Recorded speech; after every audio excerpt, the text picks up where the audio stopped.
All right. Hello, everyone, and welcome. Thank you for joining us today. I am Franklin Anderson from Respectability's team, and I am going to give a few announcements to get us started, and then I will turn it over to the real talent to kick us off.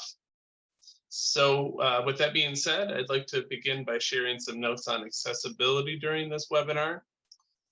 You can click the CC button in the Zoom window to turn on captions. You can also pin the interpreter's video to ensure that they are visible throughout the presentation. To view the live transcript in a separate window, click on the link that we will momentarily put in the chat box. Please put any questions for our speakers in the Q&A box. And finally, I would like to note that this webinar is being recorded, and after our open captions are added, you will be able to find it available online at respectability.org/10.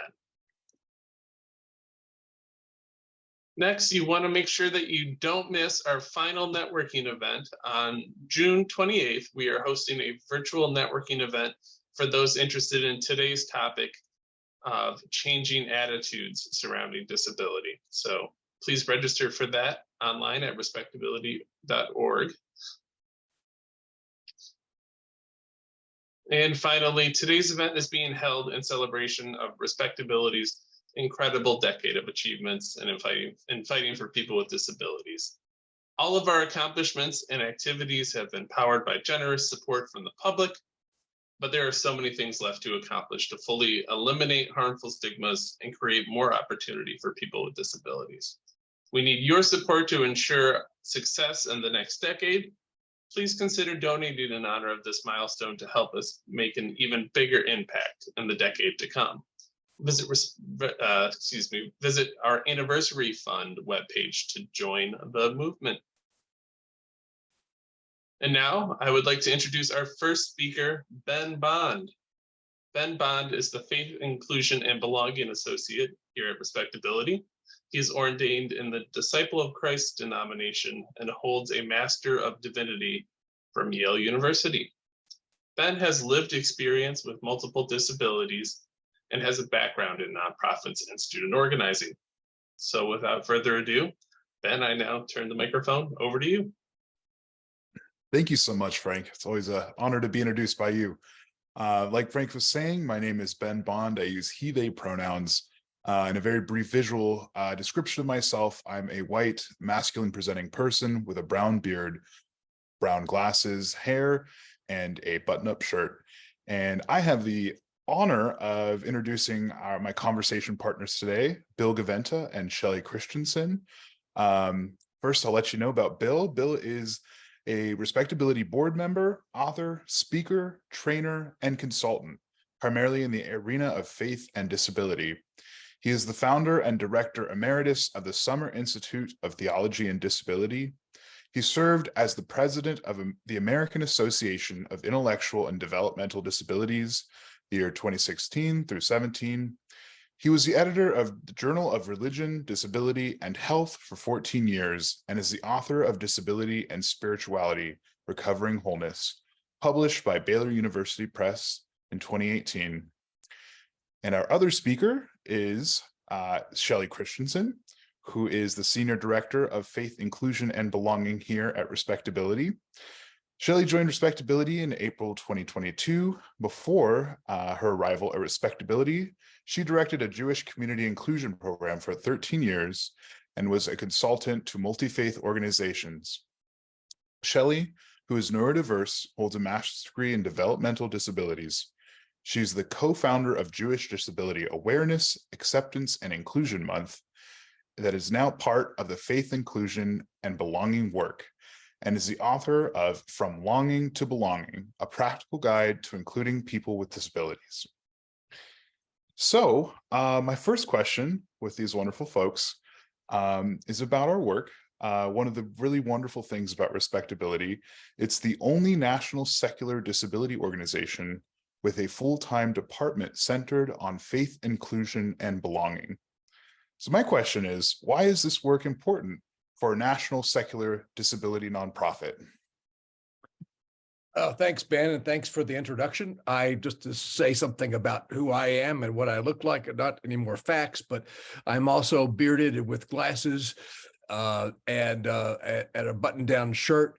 But my beard is whiter than Ben's, and I've got a background with some African curios on the wall, which reflect the fact that I grew up in Nigeria as a kid. I'm honored to be part of the Respectability Board. I've been a follower of respectability ever since it began. Now 10 years ago. That's pretty amazing. And I think that one of the things that's one of the reasons I was willing to become part of the board is because of this faith and belonging program, the inclusion and belonging program. If you think about it, people with disabilities, their lives need to be as holistic as possible. And we need a national organization that reflects and works with multiple dimensions of the lives and issues of impacting people with disabilities and their families. I think it's helpful to have a national disability organization that advocates in so many ways, to be able to advocate directly with religious networks and organizations around the country, and also to be a place where those groups can convene around a disability voice and presence in order to work together in multiple ways. So the fact that you've got this national point, also based, although remotely and virtually, is still in DC, that kind of presence gives this a place where I think there's real potential there for respectability, drawing together different voices and thinking about how we can work effectively for the sake of more holistic lives for people with disabilities and their families, to address both spiritual needs, concerns, and their wishes to contribute and participate and belong in faith communities of their choice.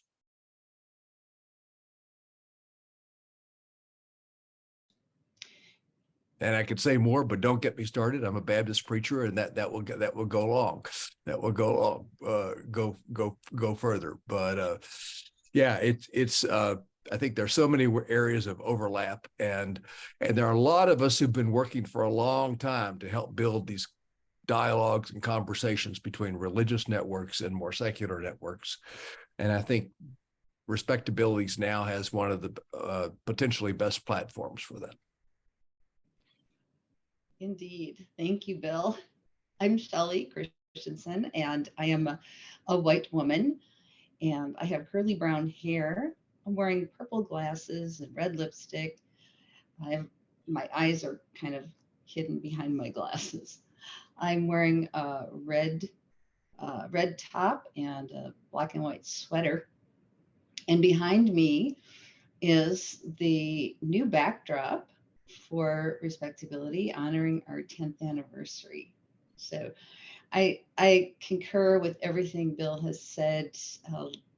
So many of us have been working in this field, and to bring that intersectionality of faiths, diverse faiths and belief systems, religions, however one comes to that, is really ultimately about elevating the voices of people with disabilities, elevating the voices of people who are often unheard in faith communities. And what we've really learned over the years is that many faith communities and organizations have the best of intentions, and that's great.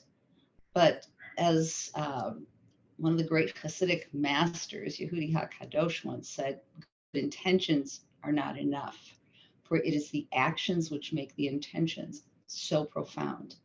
And so our focus is really on the actions and how we can be not only supportive of the learning in faith communities, also in collaboration with so many of our partners. Brilliantly said by both of you. Thank you so much. Our other question that I'm curious to hear your thoughts on, what are the key initiatives of our work at the Faith Inclusion and Belonging Department? I can pass it to Shelley, and then we could probably both speak on that. Yes, absolutely. And Ben just joined our team in January and is such an asset to our work. And so some of the key initiatives are our collaborations and the idea of already having networks established when I came in, and when Bill joined the board, really has helped so much. Respectability does have that national presence, and so it's been great. We just completed a webinar series with the American Association on Intellectual and Developmental Disabilities, Religion and Spirituality Interest Network, and the series was created to train, teach, and inform direct support professionals and the agencies that support them on ensuring that this very overlooked and ultimately critically important part of one's life, spirituality, if you will, faith, community, inclusion, belonging, community, and learning, that has the care of a support team to support a person to achieve the life that they want, where they want, and how they want it. And so, just a few of our other collaborations: the Institute on Theology and Disability, which is being hosted next week, and my dear friend Bill Gaventa is the founder of the Institute, and we are doing a panel presentation representing multiple faiths, talking about disability and practices, so that we find so much more commonality, so much more that we can share. And really, this is the heart and soul of faith, inclusion, and belonging of our department, is looking for ways that we can bring practices, bring all these marvelous people who are doing the work together, convening together. And so one of the things I'm really excited about is that now Jewish Disability Awareness, Acceptance, and Inclusion Month is part of Respectability's line, if you will. And we kicked it off last year with the great late Judy Heumann of blessed memory, who talked about her Jewish faith and disability. And really, unfortunately, Judy died March 4th. And so it's kind of a bittersweet thing. So we're now starting to work with communities, Jewish communities all over the US. But what I'm really excited about is come this fall, we're going to be launching an initiative to work with diverse faiths, teaching how to build a practice, build a movement, schedule, a month or a Sabbath or a whole month focused on different aspects of including people with disabilities, in order that people feel that beautiful sense of belonging. So that's just a little bit of what we're doing now. Yeah, I would point out, Ben, that with the webinar series that Respectability helped collaborate with AAIDD, that Respectability's joining probably doubled the size of those usual webinar series in terms of participants. So I think that's one small piece of evidence about the impact of Respectability and the potential of its work, and other people collaborating then with Respectability in that, in doing things like that. Absolutely. And as Shelley mentioned with the panel, we've had the wonderful opportunity to convene folks who are faith leaders in many of the major world traditions at the Institute of Theology and Disability, who have lived experience with disability. And we're going to have a really incredible conversation about these, we come from all these different backgrounds, but as Shelley's saying, and part of the work of our department is that we have a shared experience with disability, and the benefits of being part of a faith community, and the challenges to access, or barriers to access, that we all share, both culturally, theologically, and of course physically. And to top On top of that, we also work with our national leadership program to foster our fellows, our faith, inclusion, and belonging fellows, who are generally folks who are new to the field, who are really interested at this intersection. And we have the opportunity to introduce them to our wonderful colleagues, such as Bill Gaventa, Rabbi Lauren Tuckman, who is the first blind woman rabbi in the world, to our knowledge and her knowledge. And really get a chance to allow these new professionals to really explore these intersections more in depth and foster community and networks of support moving forward in their career. So on that note, unless our speakers, Bill and Shelley, have more they'd like to add, I think it would be excellent to pass it on to our entertainment and news media team. One small point. I think that one of the hidden benefits of helping bringing people together from different faith traditions to talk about disability also helps people build collaboration, understanding between differences of faith. So it's not only, it's about helping to see, I think, and help and to build the kind of conversations that this country so needs at this point. Well said, Bill. Thank you. I agree. One of the things that our department is really committed to is interreligious literacy, and being able to approach that from the disability identity is a really excellent way to begin those conversations and honor the fact that we are only experts in our own experience. And we have, even within the disability community, such a wide and diverse range of identities and experiences, and that we are a part of this mutual learning project together, and that cross-disability solidarity and cross-religious and spiritual tradition solidarity is really at the heart and core of our work. Yep. Amen. Amen. Amen. So with that, I'll give a couple extra minutes to our E&M team so that if they want to speak longer on their work, very excited to have hear from them.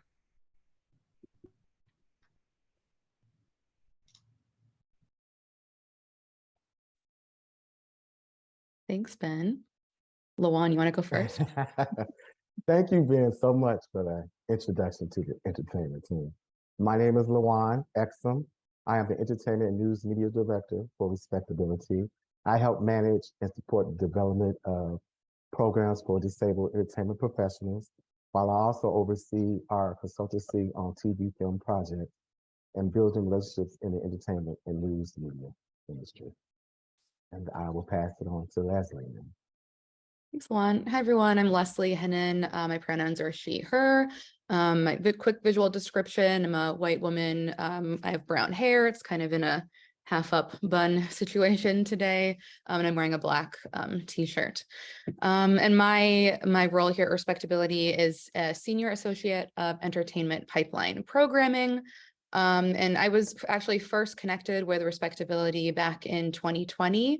I was actually a fellow in our lab program, which I'm going to talk a lot about up next. But so yeah, for me as a writer, I think, I was at that time really looking for a community, and, kind of realizing as a disabled writer, I really wanted to find that community of people that were writing about disability, but not like in a tokenizing way type of thing. And, when I discovered Respectability, it was really just, it was a really great experience to get to go through the lab and meet other disabled writers like myself, and just hear about all the work that, this organization was doing, and as well as other studios and people in the industry.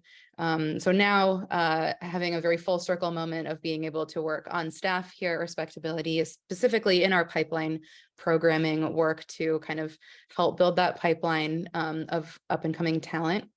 And, so a lot of what we do is with our pipeline programs is we have our summer lab program for individuals who work behind the camera.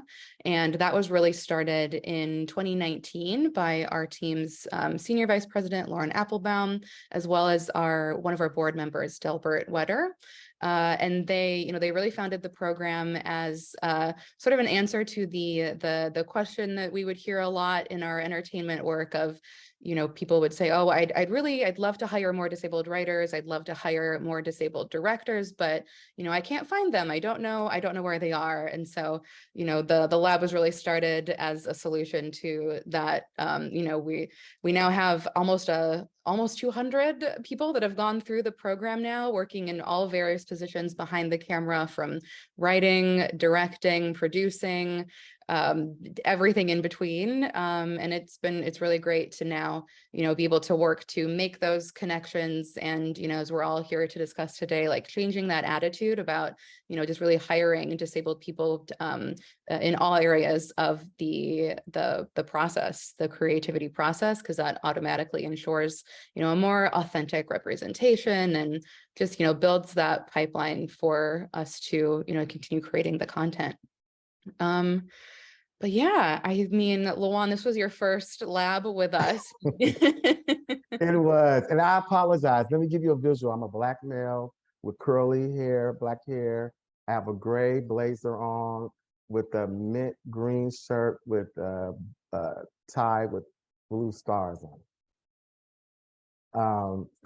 Yes, this is my first time actually working with the lab, because I recently had just got hired as the entertainment news director. And I must say, I always tell people I love my job. And let me tell you, the reason why I love my job is my team. I called my team, which a lot of people probably don't know, is the dream team, because I feel like our team, we make dreams come true. Because I know, being an individual and working in the entertainment industry for many years, that it's hard to get into it. And being able to be the company and the individuals that help people be able to work in the entertainment industry despite their disabilities, and being able to help them fulfill a dream of theirs, it warms my heart. It really does. It makes coming to work not work for me, because I'm so passionate about giving people a chance to work in an industry where I've worked in so many years, knowing that it was hard to get into, and being able to share my experiences and be able to give them tips that I wish somebody would have been able to give me. But having this job and having the appointment of being over my dream team, it just brings me joy to be able to keep working and doing the job that we do at Respectability. Yeah, I'll also add, something we talk about a lot in the lab is, kind of what you were mentioning, Luan, how it's such a hard industry to get into no matter what. And then on top of, so many entry-level jobs to the industry are just very inaccessible. And so I think, a big part of what we do is, one, learning how to advocate for ourselves as disabled creatives, and like learning, that's one of the main takeaways that I remember getting from the lab during my time as a fellow, is just having the experience to talk about some things that feel stigmatized, of like, asking for certain accommodations, like what is even possible to ask for. And, I think that's a big part of the program that we run, is, just a space for people to kind of talk through these things that sometimes feels you're not supposed to talk about in the industry all the time. But I think for me, it's been very rewarding to kind of, one, work with other disabled creatives and learn how to advocate for ourselves and each other, and just ensuring, more accessible sets. And then also being able to work with people who are in those hiring positions, teaching them more about accessibility and things that they can do proactively to, make people want to work, like feel more. I know we talk a lot about accessibility and how sometimes, if it's not explicitly stated, like in an application or on an invitation somewhere, we sometimes as disabled people will assume like, oh, it just hasn't been thought of. So I think that is one of the main takeaways that we will share with people who are in hiring positions, of like, just having a contact for us to go to for accessibility requests, and just, making it a point of, letting everyone know that it is being thought about. And I think just making it more normalized across the board will ultimately just helps everyone get into the rooms that we haven't historically been able to get into.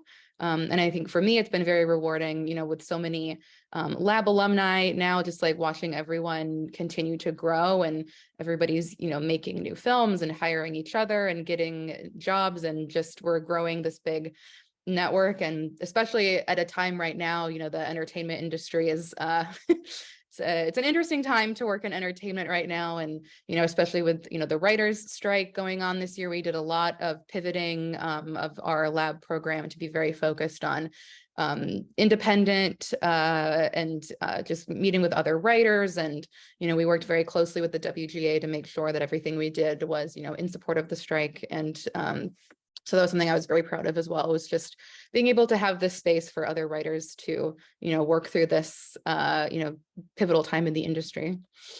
And I have to add to it, from our recent lab participants, I feel like that we accomplished everything that we set out to, because due to the fact that what's going on in the entertainment industry right now, and they were able to build a community and be able to see what's going on right now in the industry. And that was a huge thing that they took away. They were saying, like, they were so glad that we were able to pivot from not being able to have to change what we wanted, the information they wanted to give them during the lab. And they also gave us just like applause of just giving them a community. And that is one thing that I love too, that we're giving them a space and a community where they'll be able to interact with each other and network and be able to succeed in this industry. Because I can honestly say, I truly believe that the lab people that we had this year, all of them are going to be successful, and you will be hearing a lot about them. If you disagree, that's what you let me know. But I mean, we really had a great group, and like, again, I might be biased because this is my first lab, but I have to say, they all warmed my heart, and I was just so glad to be able to give them the information and everything I could to navigate their careers in the entertainment. Yeah, no, I agree. I agree with all of that. But yeah, I think, again, going back to like this idea of changing attitudes, there's sort of, I think the work that we do is sort of twofold. There's the changing the attitudes of the people who are in hiring positions, who maybe are not as familiar with, hiring disabled people, or what, how to make that process as easy for everyone as possible. And then there's also the, as disabled people who are applying to things, or navigating this, especially the entertainment industry right now. I think it is it's very nice to be able to be in this community with like-minded people who are working through similar things, as we're all navigating how to do our projects. And to me, it's just very exciting to we're building this big community of people who are lifting each other up right now. And it can sometimes feel a little isolating to be working at this time, but it's been really great to kind of develop, as you said, just like a close-knit kind of group that we can kind of lean on each other. But that kind of leads into our next point about, mental health is a big part of what we do as well, and kind of making sure, under the umbrella of mental health. But Lawan, I know you wanted to mention. Yes, I feel like now that, I mean, there's so much happening in all industries, and especially in the entertainment industry. We're going to move forward and do stuff as far as putting together panels, discussing and having conversations about mental health, because I feel, especially being in the entertainment industry, you need that type of discussion so people can know where to go and get help. And we want to be the starting conversation and be able to spread the word that, we're also here to help navigate through that as well. Yeah, it's great. Well, I think we have a couple of minutes left, but unless there's anything else you wanted to add, Lawan, I think we can throw it over to the development team, I believe is going next. Yes, we could. Yes. Go to development team.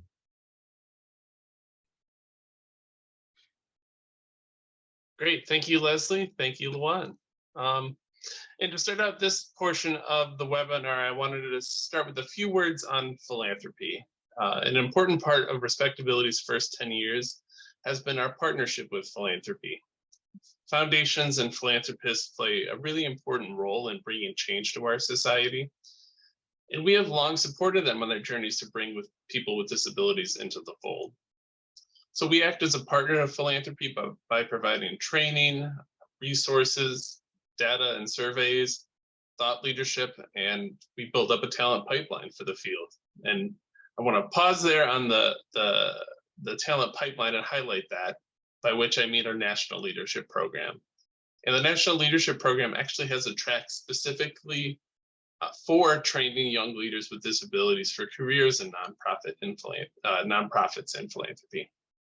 We've had fellows graduate from the program and go on to work at foundations, small and large, all across the country. And they've contributed to success at each of them.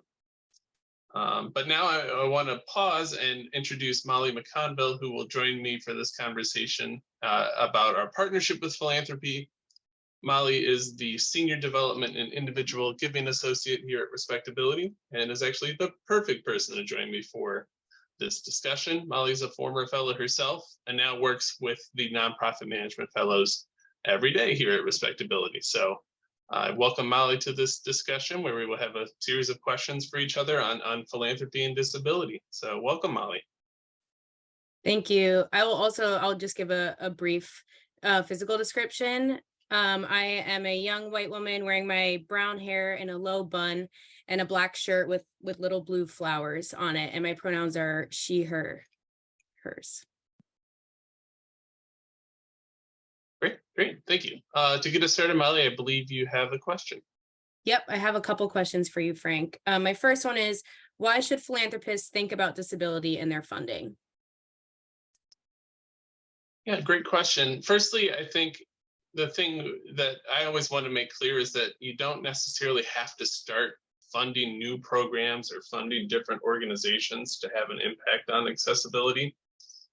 Some philanthropists we hear are afraid that they will have to launch a whole new fund or increase their giving, do something different in terms of what they're funding, but that's not necessarily the case. With a little time and effort, you can actually make your existing work accessible for everyone and beneficial for people with disabilities. And by bringing that disability lens to your funding, you'll actually likely be more successful in reaching everyone in the communities you're already attempting to serve. I think an example of this is, let's say, a foundation or philanthropist who's focused on eliminating homelessness. And initially they may think my cause is homelessness, not disability. That's not really what I do. But there are thousands of unhoused people with disabilities across the country. So if your programs or your resources are inaccessible, you may be leaving behind many community members that you had actually intended to be serving. And next, I would say, as a philanthropist, you have a lot of power to influence your grantees. Ask them if they're holding their events in an accessible event space. Ask if they're putting captions on their videos. And they may not have thought about these things before, but when the funders start asking these questions, they're definitely going to start considering that and really bringing that to the forefront. So I think there are a lot of positive ways that philanthropy can make an impact on disability inclusion without having to really change all that much, other than working to become accessible and helping their grantees become accessible. That was really helpful. Thank you. My next question is, what is a common misconception that philanthropy may have about the feasibility of accessibility? Yeah, another good question. And I think a misconception, again, that I like to highlight is that accessibility is expensive, or that you have to be a Fortune 500 company to hire people with disabilities. And that really isn't the case. Often there are cheap or free steps you can take to become more accessible for anyone, including your employees. So, for example, you can put captions on your videos for free at no cost. An easy way to do that is through using YouTube. And as you upload your videos, you can just enable automated captioning. You may need to spell check the captions, but there's no cost to adding these captions to your videos. And that will help you become so much more accessible, number one, for folks who utilize captions to interact with content, but it's also a positive in that, nowadays folks are most likely to engage with content on their phone. They're going to be scrolling, they may be on the bus or somewhere else in public where they don't want to hear the audio, but your captions will benefit them too. So it's really a win-win solution there. And next, I would also say, we hear sometimes that employers are afraid that hiring people with disabilities can be too expensive, especially when it comes to providing accommodations. But it really turns out that providing accommodations are usually cheap. Studies have shown on average, it costs about between $300 and $500 in total to provide an accommodation for an employee. And I want to make clear that that's $300 to $500 in total, not a cost per week or per month. That's the total cost to provide that accommodation. And we know from research that disabled employees are actually statistically more likely to stay on at an organization once they've been hired. So there is less turnover among these disabled employees, where if you just provide the accommodations and let them show what they can do, they actually are more loyal and more likely to stay on with your team, which also saves money in the long run. On that topic, if a foundation or an organization has employees with disabilities or is looking to hire some employees with disabilities, where should they start on their path to becoming more accessible in their philanthropy? Yeah, my first recommendation would, of course, be to check out Respectability's Inclusive Philanthropy Toolkit. This toolkit is available for free on our website at respectability.org. You can go to the resources tab and scroll down, and you will find the Inclusive Philanthropy section. And that will have everything you need to get started. The toolkit has links for everything from learning how to make your website more accessible to becoming more inclusive in your hiring process and everything in between. So that's a very valuable resource, the Inclusive Philanthropy Toolkit. And then another thing I would encourage folks to check out would be our webinar-based training courses for professionals in philanthropy and nonprofits. So these are webinars where experts will give you guidance on everything you need to know about how to make your foundation, your philanthropy, your nonprofit more accessible for everyone. And again, best of all, this is a free resource. This is a free training course available through Respectability's website. So if you're interested in getting this free course, check out the Inclusive Philanthropy Toolkit again, which will have links to this webinar series. I think that's really a tremendous amount of value. This is a free training course with 8 different sessions. So I'd recommend folks check that out. Great, thank you. Do you have any questions for me? I do. And since we had mentioned the National Leadership Program, I think it's a natural spot to turn the tables and ask you a couple of questions, Molly, as you've had the experience of both going through the program and working with fellows now as well. So can you tell me a little bit more about the National Leadership Program and specifically the Nonprofit Management Fellowship and what do fellows gain in their time during the program? Yeah, so the fellows work closely with the staff, and I think that that's something that's really helpful. You get to see what the day-to-day looks like, what kind of projects everyone's working on, and collaborate with the full-time staff they might be attending, but then also have the opportunity to lead some projects on your own. So some of those include research, database management, proposal and grant writing, maybe even some public speaking and presentation skills. And then you also get to work with the advisors of the National Leadership Program to fine-tune your resume, your cover letter, and look for opportunities after Respectability, after your 6 months with Respectability ends. Great. So in what ways does the program prepare fellows to become effective professionals in philanthropy? And if there are any foundation staff or other social change employers listening, why should they consider hiring a graduate of the fellowship? A lot of fellows come into specifically the Nonprofit Management Fellowship, either looking to work in a foundation, in a nonprofit, or potentially starting a nonprofit of their own. So I think we try to fine tune their experience to where their career goals lie and what they're hoping to do after the fellowship. So receiving training relevant to their field, providing them with the big names of the players in philanthropy, what foundations they need to be looking out for, who they should be connecting with, networking with, etc. And then another thing that I personally found to be one of the most helpful things about my time as a fellow at Respectability is that once you graduate from the fellowship, your time with Respectability doesn't end. When I was applying for jobs, I used my letters of recommendation from the staff at Respectability. I reached out to some fellow alumni for advice on job applications. I was connected to some other people in nonprofits through some connections I made through Respectability. So the most helpful thing, or one of the most helpful things that I found personally, was just the network that Respectability gives you. And your second question, why should foundations consider hiring graduates?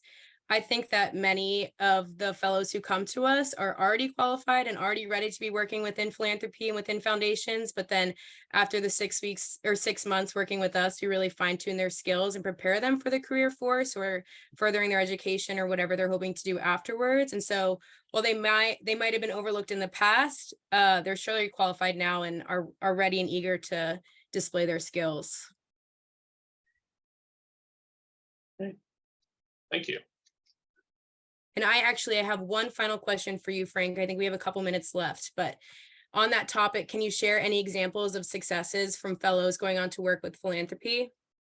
Yeah, absolutely. And this is always something I'm so happy to talk about. It's one of the most rewarding parts of my job is seeing the success of former fellows go on and see everything that they achieve out there in the workforce on their own. But we've had fellows take on roles with major national foundations, small family foundations, regional foundations, and outside of that element of philanthropy, we've also had folks go work at philanthropy serving organizations and plenty of nonprofits in all sorts of different roles. So, one example would be, recently we had a fellow hired at Kresge Foundation, and she took on a role within a project involving disability. Essentially, she helped research the disability community's needs in the different cities that Kresge serves and what the foundation could do to better serve them.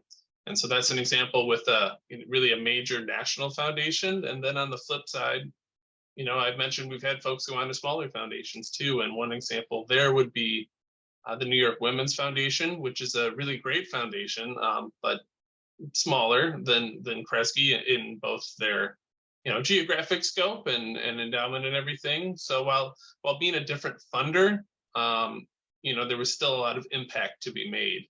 And so this alumna, worked directly alongside program officers and was able to make a large impact on how the foundation was serving the disability community within their grant making. And I think a good example of how you don't necessarily need to launch a disability fund to actually make a difference in the communities you're serving by helping more people with disabilities access your program. So excuse me, that's a couple of good examples there.